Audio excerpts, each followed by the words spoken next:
Hello everyone, welcome back to Studify success. आज हम class 12 business studies के chapter 9 financial management को start करेंगे। ये इस चैप्टर का पार्ट 1 है। वीडियो एंड तक देखिएगा, बहुत ही इंपॉर्टेंट वीडियो होने वाली है। इस वीडियो में हम टॉपिक्स कवर करेंगे। बिजनेस फाइनेंस क्या होता है, फाइनेंशियल मैनेजमेंट क्या होता है, फाइनेंशियल मैनेजमेंट की इंपॉर्टेंस क्या है, ऑब्जेक्टिव्स क्या है और फाइनेंशियल डिसीजंस क्या होते हैं। So starting with business finance क्या होता है? Finance is like a blood to the business. ठीक है, जैसे बॉडी में ब्लड की जरूरत होती है, ऐसे ही किसी भी बिजनेस के लिए फाइनेंस की जरूरत होती है। और फाइनेंस मतलब पैसे, पैसे की जरूरत होती है। बिजनेस फाइनेंस मनी है, is the money required to perform business activities. पैसे हैं, मनी है, जो बिजनेस एक्टिविटीज के परफॉर्मेंस के लिए, उनको परफॉर्म करने के लिए बहुत ही ज्यादा इंपॉर्टेंट होता है और रिक्वायर्ड होता है। जिसमें उसके डेली ऑपरेशंस आ जाते हैं। एक्टिविटीज में क्या आ जाते हैं? डेली ऑपरेशंस आ जाते हैं। एसेट्स परचेज करने हो वो आ जाते हैं। और फाइनेंशियल ऑब्लिगेशंस को जो मीट करना है वो आ जाता है। डेली ऑपरेशंस मतलब डेली में जो भी काम हो रहा है बिजनेस के अंदर, उनके लिए चाहिए फाइनेंस। अब कोई बिजनेस है जिसको मशीनरीज की बहुत ज्यादा जरूरत है, तो उसके एसेट्स हो गए। कोई बिजनेस है उसको लैंड की जरूरत है, वो उसका एसेट हो गया। कुछ बिल्डिंग की जरूरत है बिजनेस चलाने के लिए, वो उसका एसेट हो गया। तो इस तरह की एसेट्स को खरीदने के लिए फाइनेंस की जरूरत है।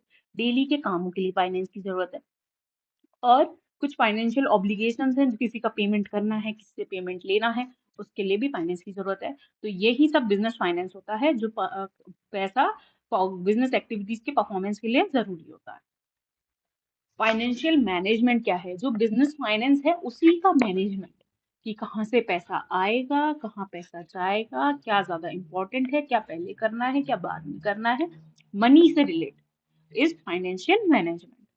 Financial management involve planning. इसमें प्लानिंग, ऑर्गेनाइजिंग, मैनेजमेंट है तो मैनेजमेंट के फंक्शंस तो आएंगे। फाइनेंशियल मैनेजमेंट है, मैनेजमेंट में जो भी फंक्शंस है मैनेजमेंट के, वो किससे रिलेटेड? फाइनेंशियल एक्टिविटीज के लिए। मैनेजमेंट में क्या था? बिजनेस की एक्टिविटीज के लिए। फाइनेंशियल मैनेजमेंट में क्या है? सारे फंक्शंस मैनेजमेंट के जो फाइनेंशियल एक्टिविटीज के लिए परफॉर्म किए जाएंगे। प्लानिंग, ऑर्गेनाइजिंग, डायरेक्टिंग और कंट्रोलिंग। स्टाफिंग नहीं होती फाइनेंशियल एक्टिविटीज की, क्योंकि स्टाफिंग क्या करोगे उसमें? किसी को रखना थोड़ी है। तो प्लानिंग, ऑर्गेनाइजिंग,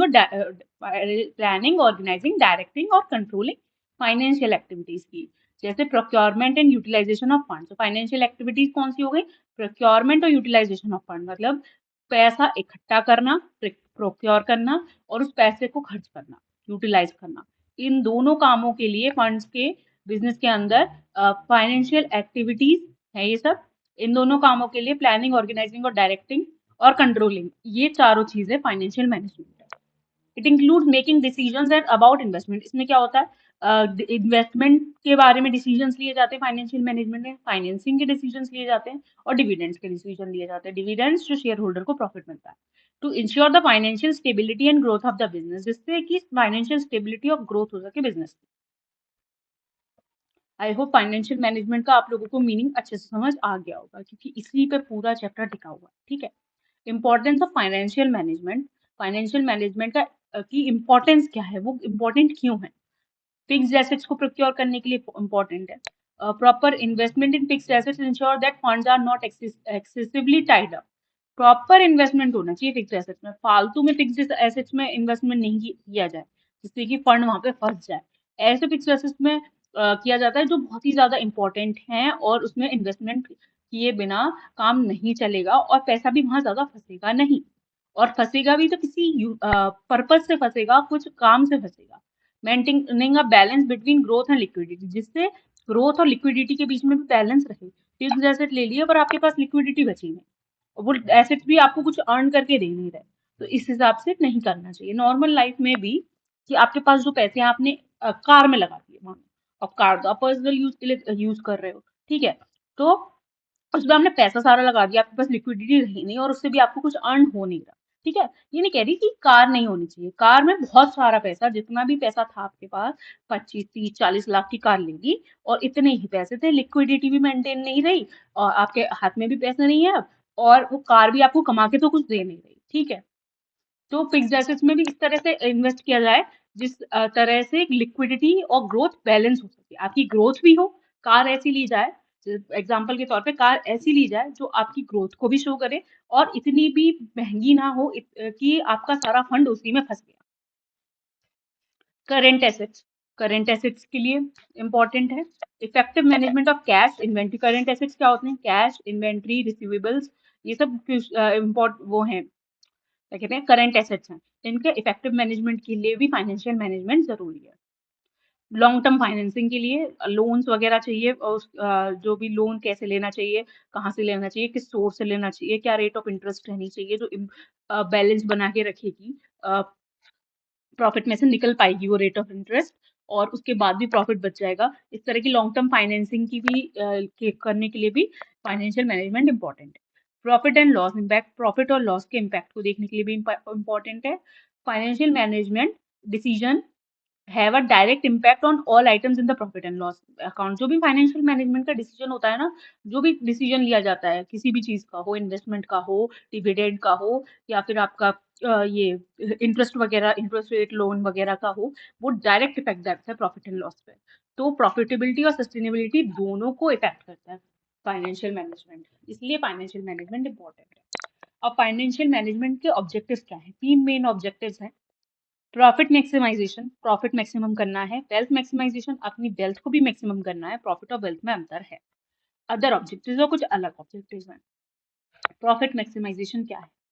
फाइनेंशियल मैनेजमेंट का मेन ऑब्जेक्टिव है प्रॉफिट को मैक्सिमाइज करना, अर्निंग पर शेयर को मैक्सिमाइज करना। जो पर शेयर पर अर्निंग हो रही है वो मैक्सिमम से मैक्सिमम हो कंपनी में।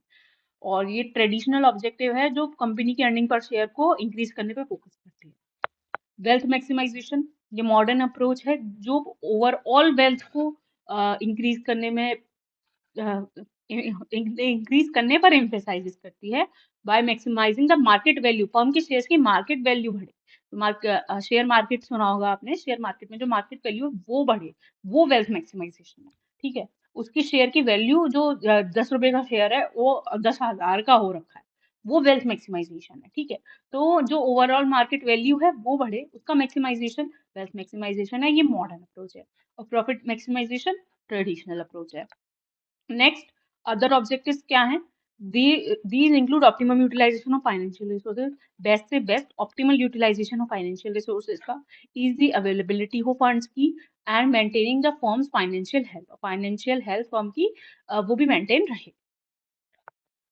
ये हमारे ऑब्जेक्टिव्स हो गए फाइनेंशियल मैनेजमेंट के। अब फाइनेंशियल डिसीजंस क्या क्या हो सकते हैं? फाइनेंशियल डिसीजन मेनली 3 तरह के होते हैं: इन्वेस्टमेंट डिसीजन, फाइनेंसिंग डिसीजन, और हमारे डिविडेंड डिसीजन। फाइनेंशियल डिसीजन 3 तरह के हैं जो डेफिनेशन में भी थे: इन्वेस्टमेंट, फाइनेंस, फाइनेंसिंग और डिविडेंड। ठीक है, सबसे पहला इन्वेस्टमेंट डिसीजन। इन्वेस्टमेंट डिसीजन क्या होते हैं? इन्वेस्टमेंट कहाँ की जाए उससे रिलेटेड डिसीजन, मतलब फिक्स एसेट्स खरीदे जाएं या नहीं खरीदे जाएं, फिक्स एसेट्स में की जाए, मेनली फिक्स एसेट्स से रिलेटेड। अब फिक्स एसेट शॉर्ट टर्म के लिए हैं कि लॉन्ग टर्म के लिए हैं, तो इसलिए इन्वेस्टमेंट डिसीजन में भी 2 टाइप्स हैं: लॉन्ग टर्म डिसीजन और short term decision. Long term decision को हम कैपिटल बजटिंग डिसीजन कहते हैं, क्योंकि कैपिटल से रिलेटेड होता है, फिक्स एसेट से रिलेटेड होता है, लॉन्ग पीरियड के लिए होता है। और शॉर्ट टर्म डिसीजन को हम वर्किंग कैपिटल मैनेजमेंट कहते हैं। शॉर्ट टर्म डिसीजन हमारे वर्किंग कैपिटल के मैनेजमेंट के लिए लिए जाते हैं। पहला long term decision involve investing in projects that will yield returns over a long period. इस तरह के प्रोजेक्ट्स में और एसेट्स में इस तरह के प्रोजेक्ट्स में इन्वेस्ट करना जो लॉन्ग टर्म में आपको फायदा देंगे, रिटर्न्स देंगे। ठीक है, इस तरह के एसेट में या प्रोजेक्ट्स में इन्वेस्टमेंट जो लॉन्ग टर्म में फायदा देगा, शॉर्ट टर्म में आपको 2-3-4 महीने में कुछ नहीं मिलेगा, 2-3 साल में मिलेगा। ठीक है, affecting the forms asset base को अफेक्ट करेगा, आपके एसेट्स कम ज्यादा होंगे और प्रॉफिटेबिलिटी बढ़ेगी या अच्छा मतलब इफेक्ट करेगा एसेट बेस को, ये प्रॉफिटेबिलिटी। नेक्स्ट है short term decision. Short term decision कौन से होते हैं? वर्किंग कैपिटल मैनेजमेंट के लिए होते हैं। Focus on managing current assets and liabilities. जो करेंट एसेट्स और लायबिलिटीज हैं उनको मैनेज करने पे फोकस करते हैं। फर्म की लिक्विडिटी को अफेक्ट करते हैं और ऑपरेशनल एफिशिएंसी को अफेक्ट करते हैं। नेक्स्ट है फाइनेंसिंग डिसीजन। फाइनेंसिंग डिसीजन कौन से होते हैं? जो लोन से रिलेटेड होते हैं, जो कंपनी फाइनेंस करती है चीजों को, मतलब पैसा फाइनेंस करती है मार्केट में से, चाहे बैंक से पैसे ले रही है, चाहे डिवेंचर्स इशू करके ले रही है, मतलब फाइनेंस करिए। सो फंड को इकट्ठा कर रही है, सोर्सेज ऑफ फंड आ जाते हैं इसमें।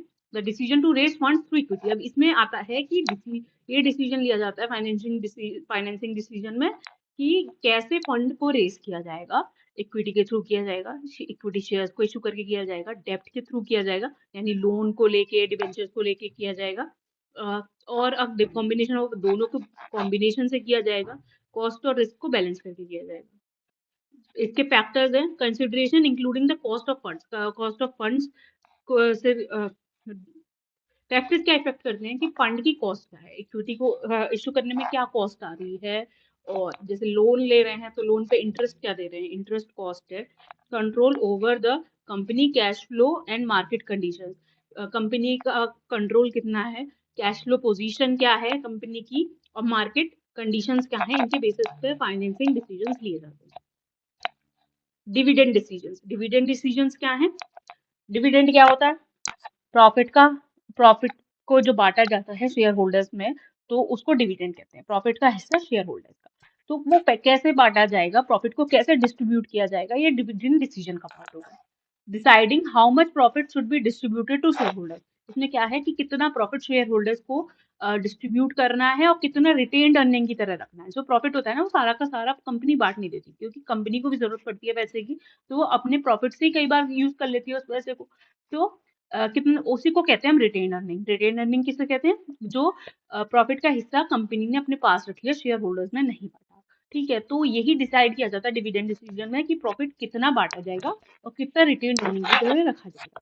इसके भी फैक्टर्स हैं, forms earning, stability, growth opportunity, share holder की प्रेफरेंस और लीगल कॉन्स्टेंट्स। फर्म की क्या कितनी अर्निंग है, ज्यादा अर्निंग है तो रिटेन अर्निंग को थोड़ी ज्यादा रखना चाहिए और थोड़ा कम बांटना चाहिए, कम अर्निंग है तो बांट देगी। ठीक है, और तब भी रख लेंगे, मतलब फर्म की अर्निंग के बेसिस पे है। स्टेबिलिटी क्या है, फर्म की स्टेबल है तो वो दे देती है, उनको उतना फर्क नहीं पड़ता, वो पूरा बांट देते हैं, रिटेन अर्निंग्स कम रखते हैं। ग्रोथ की अपॉर्चुनिटीज क्या है, ग्रोथ अपॉर्चुनिटीज आगे दिख रही हैं कि इससे आगे इन्वेस्टमेंट की जरूरत पड़ सकती है, पैसों की जरूरत पड़ सकती है, तो रिटेन अर्निंग रखी जाती है, डिविडेंड कम दिया जाता है। शेयर होल्डर की प्रेफरेंस क्या है, वो डिविडेंड चाहते हैं या नहीं चाहते, कम चाहते हैं ज्यादा चाहते हैं, उनकी प्रेफरेंस के बेसिस पे भी। और कुछ लीगल कॉन्स्टेंट लॉ से रिलेटेड भी आते हैं। तो ये हो गया हमारे फाइनेंशियल डिसीजन। इसी के साथ ये इस चैप्टर का ये पार्ट यहीं पे खत्म होता है। आई होप आप लोगों को समझ आया होगा। इसके आगे के टॉपिक्स हम आगे के पार्ट में कवर करेंगे। और अगर आपको इस वीडियो की पीडीएफ चाहिए तो वो आपको स्टडीफाई सक्सेस की एप्लीकेशन पे मिल जाएगी। एप्लीकेशन का लिंक आपको डिस्क्रिप्शन में दिया हुआ है, आप जाके चेक कर सकते हैं। और अगर आपको पेड बैचेस भी चाहिए, किसी के भी बिजनेस स्टडीज, अकाउंटेंसी, इकोनॉमिक, किसी भी सब्जेक्ट के पेड बैचेस चाहिए, तो उसके लिए भी आप स्टडीफाई सक्सेस की एप्लीकेशन पर चेक कर सकते हैं। रेट्स बहुत ही रीजनेबल है और उसका भी लिंक आपको डिस्क्रिप्शन में दिया हुआ है। Thank you and have a nice day.